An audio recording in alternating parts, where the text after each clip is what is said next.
और देखिए अमेरिका की वॉर बैलेंस शीट पर अगर हम एक नजर डालें तो मिडिल ईस्ट में अमेरिका के मौजूद हथियार भंडार में से 43% खत्म हो चुके हैं। ये आप देख रहे हैं मिडिल ईस्ट के 13 आर्मी बेसेस को काफी ज्यादा नुकसान पहुंचा है और अमेरिका ने युद्ध में 1700 से ज्यादा दुर्लभ महंगे हथियारों का इस्तेमाल अब तक कर दिया है। अमेरिका ने अपने 300 टॉमहॉक मिसाइल भी नष्ट कर दिए हैं, जिसे तैयार करना महीनों का प्रोजेक्ट है और इस युद्ध में अमेरिका ने अपने 13 सैनिक भी खोए हैं। ड्रोन और लड़ाकू विमान समेत कुल 17 एयरक्राफ्ट भी तबाह हो चुके हैं और वॉर बैलेंस शीट कहती है कि अमेरिका का यह युद्ध उसके अनुमान से कहीं ज्यादा उसको अब महंगा पड़ रहा है। तो देखिए अमेरिका के राष्ट्रपति ईरान के खिलाफ छेड़ी गई जो जंग है उसमें उस अबूझ पहेली की तरह बर्ताव कर रहे हैं, जिसे जितनी बार हल करने की कोशिश की जाए वो उतनी ही उलझती जाती है। ट्रंप को ये समझ ही नहीं आ रहा है कि किस रास्ते पर आगे बढ़ना है। एक दिन एक रास्ते पर तो अगले दिन वो दूसरे रास्ते पर निकल जाते हैं। तभी तो ट्रंप जिस मुल्क को मिटाने की कसम खा चुके हैं अचानक उसकी तारीफ करने लगते हैं, शांति दूत बन जाते हैं। अगले दिन कहते हैं कि ईरान से उन्हें बेशकीमती तोहफा मिला है, लेकिन उस तोहफे में क्या है वो मैं बाद में बताऊंगा, ये वो कह देते हैं। अब जो उनका ताजा बयान सामने आ जाता है उसमें अमेरिकी राष्ट्रपति ट्रंप दावा कर रहे हैं वो इस युद्ध को जीतने वाले हैं और मिडिल ईस्ट में ईरान के साथ अमेरिका ने जो किया है वो पहले कभी नहीं देखा गया। ट्रंप के तमाम दावों से उलट ईरानी सेना का दावा है कि तमाम अमेरिकी एयर बेसेस पर मौजूद अमेरिकी जवान और कमांडर भाग खड़े हुए हैं और अमेरिकी सेना उन्हें ढूंढ भी रही है। कुल मिलाकर दोनों तरफ से अपनी अपनी ताकत के जो दावे हैं वो किए जा रहे हैं, चाहे ईरान हो या फिर अमेरिका, लेकिन रणनीतिक रूप से ईरान का हाथ इस युद्ध में अभी भारी नजर आ रहा है क्योंकि स्ट्रेट ऑफ हॉर्मुज को ईरान ने पहले ही बंद कर रखा है, जिससे दुनिया भर में अब तेल और गैस का संकट गहराता जा रहा है। इस बार ईरान ने चेतावनी दी है कि अगर अमेरिका ग्राउंड ऑपरेशन के लिए आया तो वो लाल सागर में मौजूद दूसरे रास्ते को भी बंद कर देगा, यानी कि पड़ोसी देश में तेल और गैस को लेकर हाहाकार एक बार फिर से मचा हुआ नजर आ जाएगा।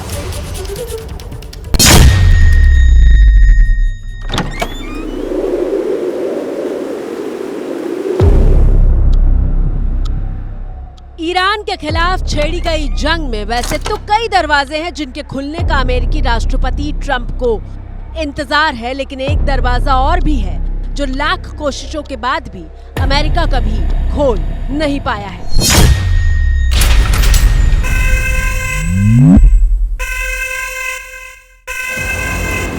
वो दरवाजा जिस पर ईरान का कब्जा है और अगर इसे भी ईरान ने बंद कर दिया तो दुनिया में भारी संकट खड़ा हो जाएगा।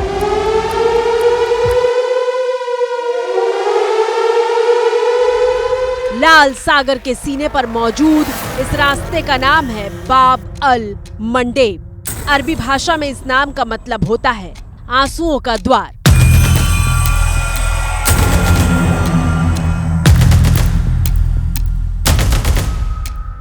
ये वो रास्ता है जो लाल सागर को अदन की खाड़ी और हिंद महासागर से जोड़ता है।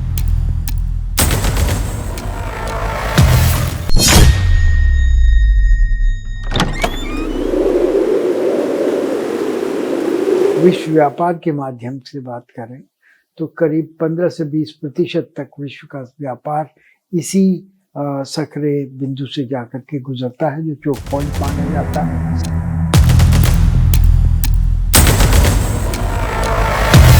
महायुद्ध के पूरे 25 दिन बीतने के बाद अचानक गेट ऑफ टीयर्स चर्चा में क्यों आ गया है, पहले वो समझ लेते हैं।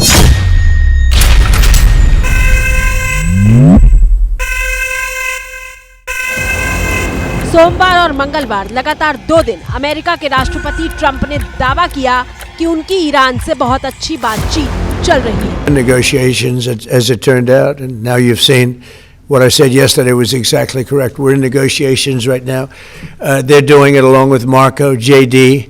We have a number of people doing it, and the other side, I can tell you, they'd like to make a deal. They're talking to us, and they're talking sense. They're not going to have a nuclear weapon, and we're talking about that. And I don't want to say in advance, but they've agreed they will never have a nuclear weapon. They've agreed to that. कौन बातचीत करेगा Trump के साथ? जब Trump ठोकता जा रहा है, Israel ठोकता जा रहा है, तो कौन है जो बताएगा अपने लोगों को कि मैं देशद्रोही हूं, मैं बातचीत करने को तैयार हूं? ईरान के लोग कहते हैं बिल्कुल नहीं, तो बड़ा शैतान है, इससे बात नहीं करता।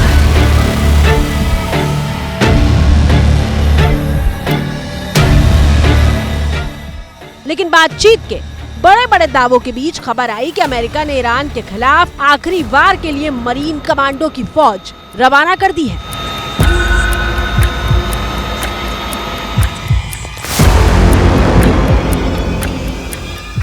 अमेरिका के 5 युद्धपोत ईरान की तरफ बढ़ रहे हैं। पश्चिम एशिया में 5 युद्धपोतों का पहुंचना बहुत बड़ी बात है।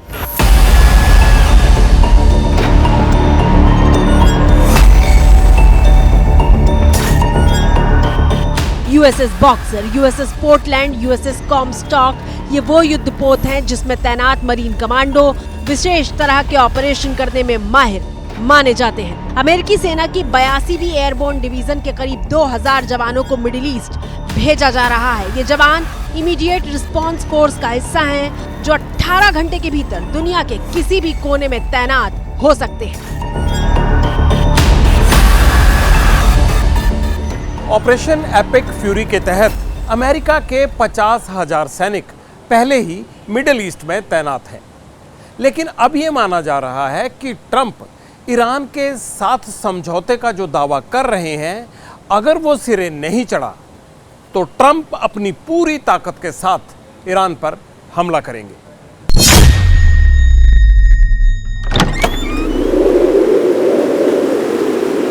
तो ये चीज़ बड़ी स्पष्ट है कि ऑयल को वो कंट्रोल करना चाहता है। वेनेजुएला का ले लिया है, उसके पास अपनी प्रोडक्शन बहुत है। रूस अपना जो कर रहा है करने दो। चीन के पास इतनी प्रोडक्शन तेल की है नहीं, वो तो बहुत बड़ा इंपोर्टर है। अल्टीमेट टारगेट चाइना है, चाइना के ऊपर को मार पड़ेगी। और जो ईरानियंस ने अगर कहा है कि ये हम पे फिर हमला करेगा, 100% ये करेगा। ये सिर्फ एक जिसको कहते हैं डिसेंट इंटरवल, एक किताब थी वियतनाम जंग के बारे में, कम्बोडिया के बारे में, कि आप वियतनाम में जंग लड़ रहे हो तो कम्बोडिया पे कब हमला करोगे, ये वियतनाम वॉर की बात है। तो उसने कहा आफ्टर अ डिसेंट इंटरवल। तो ये डिसेंट इंटरवल का इंतजार कर रहा है।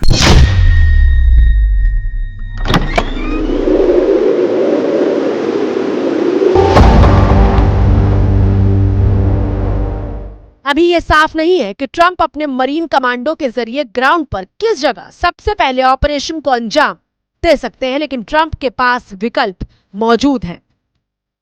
पहला विकल्प, हॉर्मूज को दोबारा खोलने के लिए ट्रंप खार्क द्वीप पर कब्जे की कोशिश कर सकते हैं, जो ईरान का क्राउन ज्वेल कहा जाता है।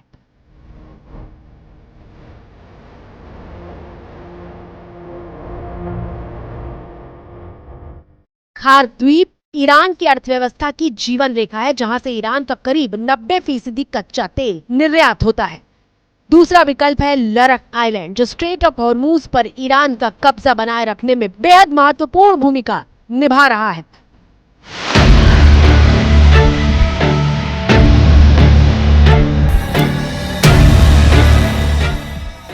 हाँ, घिरा हुआ है पर वो जूझ रहा है। विदाउट डाउट इस समय चुनौतियां हैं। वॉर इनके हिसाब से जो प्लानिंग थी उससे अकॉर्डिंग नहीं जा रही है। शायद ईरान का जो रिएक्शन है वो इन्होंने एंटिसिपेट नहीं करा था। आइडिया तो था पर इन्होंने उसको उतनी महत्वता नहीं इन्होंने सोची थी कि ऐसा रियली में हो जाएगा, प्रोबेबिलिटी क्या है होने की। तो वो इनकी काफी कुछ मिस कैलकुलेशंस रही हैं।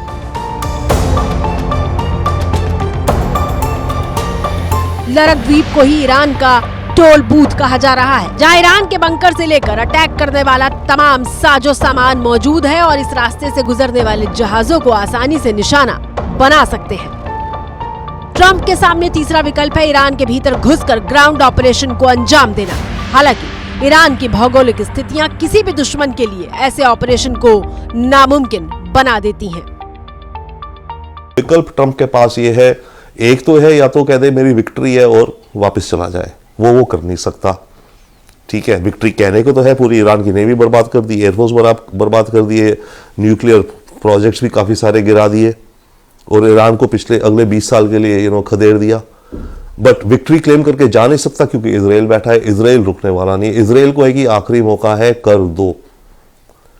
तो ये जंग बड़ी कॉम्प्लिकेटेड सिचुएशन में इस समय